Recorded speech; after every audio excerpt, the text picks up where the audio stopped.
Take your medicines regularly. तुझी औषधे नियमितपणे घे. Can I do something about this matter. मी या प्रकरणात काही करू शकतो का? Would you like to know the secret of his success. तुम्हाला त्याच्या यशाचे रहस्य जाणून घ्यायला आवडेल का?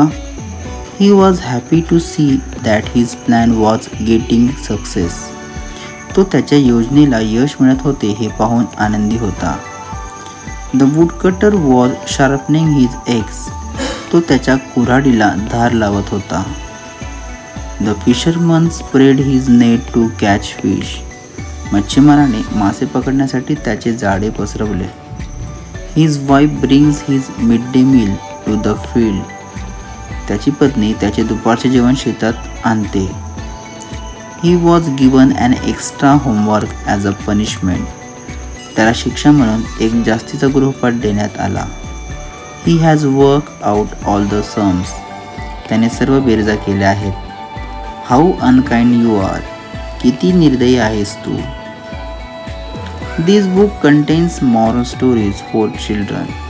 या पुस्तकात मुलांसाठी नैतिक कथा समाविष्ट आहेत. His questions was not so easy. त्याचा प्रश्न तितका सोपा नव्हता किंवा त्याचे प्रश्न तितके सोपे नव्हते. I saw him going out of his office. मी त्याला त्याच्या कार्यालयातून बाहेर जाताना पाहिले. Perhaps he has forgotten to deliver today's newspaper. कदाचित तो आजचे वृत्तपत्र देण्यास विसरला आहे. The farmer was plugging his field. शेतकरी त्याचे शेत नांगरत होता. I had warned you not to tease her but you did so. मी तुला बजावले होते की तिला चिडू नकोस, परंतु तसे तू केलेस. Get well soon. लवकर बरा हो. Such a filthy language does not suit you. असली घाणेरडी भाषा तुला शोभत नाही. People behave as per their nature.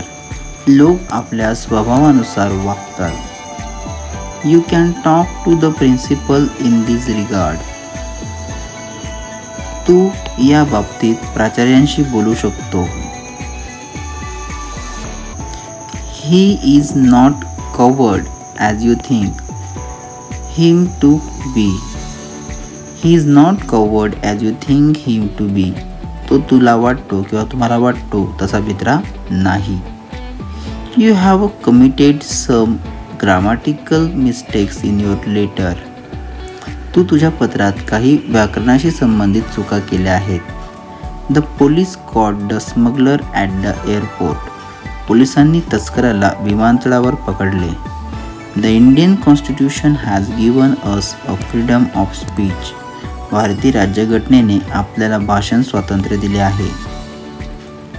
She wrapped herself in a blanket to protect her from cold.